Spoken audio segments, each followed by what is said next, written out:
మనతో పాటు దువ్వాడి వాణి గారు ఉన్నారు. అసలు అంటే వైసీపీ అధిష్టానం నుంచి ఇప్పటి వరకు ఇంత సైలెంట్గా ఉన్నారు. మీరు మాటకు ముందు జగన్ అన్న, మాటకు తర్వాత జగన్ అన్న అంటూ నాకు న్యాయం చేయాలంటూ కోరుతున్నటువంటి పరిస్థితి అయితే ఉంది. ఏంటి మీ జగనానికి ఏం చెప్పదలిచారు అసలు? ఇది రోడ్డు మీదకి మరి పార్టీ ఏమో ఆలోచిస్తుందో, మరి ఈయనేం పార్టీకి చెప్తున్నారు, ఫ్యామిలీ మ్యాటరు అని ఆలోచిస్తున్నారు. ఎందుకంటే ఇప్పుడు పార్టీ కూడా కొద్దిగా ఇబ్బందుల్లో ఉంది కాబట్టి దీని మీద పార్టీ కూడా దూరకూడదని ఆలోచిస్తుందో, ఫ్యామిలీ మ్యాటర్ కాబట్టి. కానీ ఇప్పటికీ ఎమ్మెల్సీగా ఉన్నారు దువ్వాడ శ్రీను, కానీ ఖచ్చితంగా అది పార్టీ మీద ప్రభావం చూపించే అవకాశం కూడా ఉంటుంది కదా. మరి పార్టీ ఏదో ఒక నిర్ణయం తీసుకోవడమో, సంజయ్ అడగడమో చేయాలి. అట్లాంటిది ఏమైనా మీరు కోరుతున్నారు అసలు? పార్టీని నేనైతే కోరుతున్నానండి, జగనన్నకి ఇమీడియట్గా దీన్ని పరిష్కరించే మార్గంలో పార్టీకి చూడమంటున్నానండి.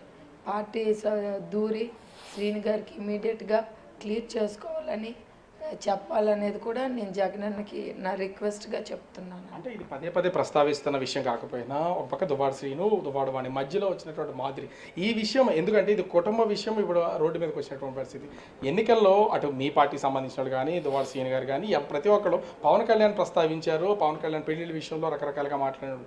ఇప్పుడు కూడా అదే జరుగుతున్నటువంటిది, అదే విమర్శ కూడా ఉంది. మరి ఈయనకి ఇప్పుడు ఎమ్మెల్సీగా ఉన్నాడు, ఒక ప్రజాప్రతినిధిగా ఉన్నటువంటి వ్యక్తి, ఈ మీద దువ్వాడ శ్రీను మీద ఎట్లాంటి చర్యలు చేపట్టాలని ఏమైనా డిమాండ్ ఏమైనా ఉందా మీకు?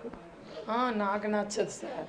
అవి వ్యక్తిగతంగా ఎవరిని, ఏ పార్టీలో మనం ఉన్ని ఎలాగున్ని రాజకీయాల్లో ఎలాగైపోయిందని అంటే నిలకడలేని పద్ధతి అయిపోయింది.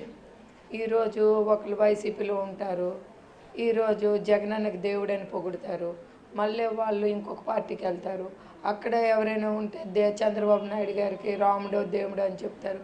మళ్ళీ ఇంకొక పార్టీ జనసేనకి వెళ్తే పవన్ కళ్యాణ్. ఇది ఒక కామన్ ఇదైపోయింది తప్ప కానీ పూర్వం నాయకులు విలువలతో ఉండేవారండి. పూర్వం మా గ్రాండ్ ఫాదర్స్ కానీ, ఫోర్ ఫాదర్స్ కానీ మనం చూసేవాళ్ళం.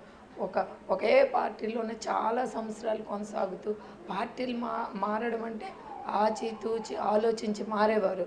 ఇదేంటంటే ఒక కామన్ దీనిలాగా అయిపోయి ఇష్టానుసారం వ్యక్తిగతంగా విమర్శలు. మీరు కూడా వైసీపీకి సంబంధించి మొదటి నుంచి పార్టీలో ఉన్నారు, కొంతకాలం టెక్కల్ నియోజకవర్గానికి ఇన్ఛార్జ్గా కూడా ఉన్నటువంటి పరిస్థితి అయితే ఉంది. ఇప్పుడు చూస్తే శ్రీను గారు ఎమ్మెల్సీగా ఉన్నటువంటి పరిస్థితి, ఎన్నికల్లో కూడా పోటీ చేసి ఓటమి చెందారు. దీని తర్వాత అంటే ప్రతి ఒక్కళ్ళ మీద రాజకీయాల్లోకి వచ్చేసరికి వ్యక్తిగత జీవితం వేరు, రాజకీయ వేరు అంటారు. ఇట్లాంటి పరిస్థితుల్లో రాజకీయ నాయకుడు అంటేనే వ్యక్తిగత జీవితం అయినా ఏదైనా సరే బయటే ఉంటుంది. మరి ఈయన చేస్తున్నటువంటి ఈ వ్యవహారానికి సంబంధించి అంటే పార్టీకి ఏమైనా డ్యామేజ్ జరుగుతుందని మీ వైసీపీ అధిష్టానం ఏ నిర్ణయం తీసుకోలేకపోతుంది అనుకుంటున్నారా మీరు? రాజకీయంగా పోటీ చేసిన చిన్నపాటి వార్డు మెంబర్ అవని, సర్పంచ్ అవని, పెద్ద స్థాయి ముఖ్యమంత్రులు అవని, ఎమ్మెల్యేలు అవని, మినిస్టర్లు అవని, ఎమ్మెల్సీలు అవని, మనది ప్రైవేట్ లైఫ్ అనేది మాత్రం దయచేసి ఎవరు అనుకోకూడదండి.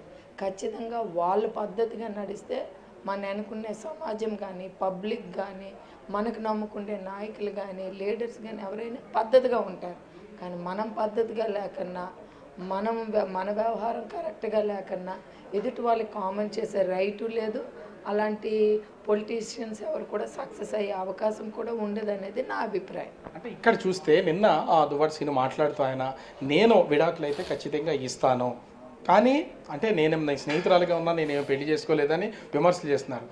అంటే ఇంతకుముందు ఉన్నటువంటి రాజకీయాలకు సంబంధించి రాజకీయ నాయకుల మీద, పవన్ కళ్యాణ్ మీద చేసినటువంటి విమర్శలు కనుక మనం ఒకసారి చూస్తే ఆ విధంగా చేయొచ్చా? పవన్ కళ్యాణ్ ఎట్లాంటి పరిస్థితుల్లో విడాకులు ఇచ్చాడో నాకు ఇప్పుడు అర్థమవుతుంది, నేను 30 ఏళ్ళకి అనుభవిస్తున్నాననే విమర్శ మీ మీద చేశాడు దువ్వాడ శ్రీను గారు. ఏం చెప్తారు దీన్ని? ఏది పడితే అది మాట్లాడడం. ఆవిడ చెప్పాను కదా ఇప్పుడే, సమస్య వచ్చేటప్పుడు పార్టీ జగన్ రాముడు దేవుడు అంటారు, చంద్రబాబు. ఇప్పుడు పవన్ కళ్యాణ్ కోసం కూడా ఏదో నాకు తెలియదు పవన్ కళ్యాణ్ అందుకే అనేసాను. ఇప్పుడు తన సమస్య వచ్చింది కాబట్టి ఏదో తప్పించుకునే మాటలు, తప్పించుకునే ధోరణే తప్ప వాస్తవిక మాటలు, వాస్తవంగా ఫేర్గా మనసు నుండి వచ్చే మాటలు కావండి అవి. అంత ఫ్రాడ్, వాళ్ళ ఫ్యామిలీ మొత్తం ఫ్రాడ్. మీ వ్యవహారంలో కూడా అదే కొనసాగుతుంది అనుకోవచ్చా? మిమ్మల్ని కూడా తప్పించుకునే ధోరణిలోనే వ్యవహరిస్తున్నారు, అందుకని ఇంట్లో నుంచి బయటకు రాకుండా ఇంట్లోనే ఉంటున్నారు. ఒకవేళ మీరు వస్తే ఇంట్లో లోపలికి వెళ్తారు అనేది ఏమైనా భావిస్తున్నారు అనుకోవచ్చా? సార్ అందరు నన్నే కాదు, తన తోటి సహచర ఎమ్మెల్సీలతో కూడా తప్పించుకుంటున్నాడు. తన మా కుటుంబ సభ్యులు, మా పిల్లలు అందరినీ కాదు, అందరు లీడర్స్ని కూడా తప్పించుకొని ఆయన చేస్తున్న ఇష్యూస్ని ఆయన ఎవరేం అడిగేస్తారని ఇంట్లో వర్కర్స్ నుండి కూడా ఎవరికి కూడా సమాధానం ఇవ్వకుండా తప్పించుకుంటున్నారు అతను. అంటే మీరు మనవి చేయడం కాకుండా జగన్మోహన్ రెడ్డి గారికి మీ పార్టీ అధ్యక్షుడిగా ఉన్నటువంటి వ్యక్తికి ఈ సమస్య మీద మీరేమన్నా ఫోన్ చేయడం కానీ పార్టీ పెద్దలతో మీరేమన్నా ఈ విషయాన్ని వాళ్ళ దగ్గర తీసుకెళ్ళడం కానీ ఏమైనా చేశారా ఈ 2-3 రోజుల్లో? ఏం చేయలేదు సార్. నేనేం చేయలేదు. అట్లీస్ట్ నా నిరసన చూసి ఆయనకి చెప్తాదేమో, ఇంత మీడియా ముందు ఇంత స్టేట్ లెవెల్ ఇష్యూ అవుతుంది కదా, ఎక్కువగా చేసుకోకు, ఇమీడియట్గా సర్దుకో అని ఏమైనా పార్టీ చెప్తాదేమో అని చూస్తున్నాను. ఎందుకంటే నేను చిన్న జడ్పీటీసీనే, నేను సీఎం గారితో అఫ్కోర్స్ ఇన్ఛార్జ్గా చేశాను, ఎమ్మెల్యేగా చేశాను, నేను కాదా నన్ను పోటీ చేశాను. బట్ స్టిల్ పార్టీ ఈ ఇష్యూస్ని చూసి విత్ ఇన్ 4 walls శ్రీన్ గారితో మాట్లాడి బయటికి రాకుండా శ్రీన్ గారితో మాట్లాడుతుందేమో అని చూస్తున్నాను. మాట్లాడిందో మరి ఏం చెప్పారో కూడా నాకు అర్థం కావడం లేదు.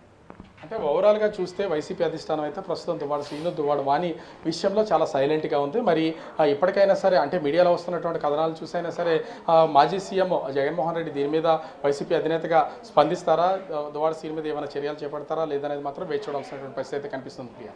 Right Raju, thanks for the update.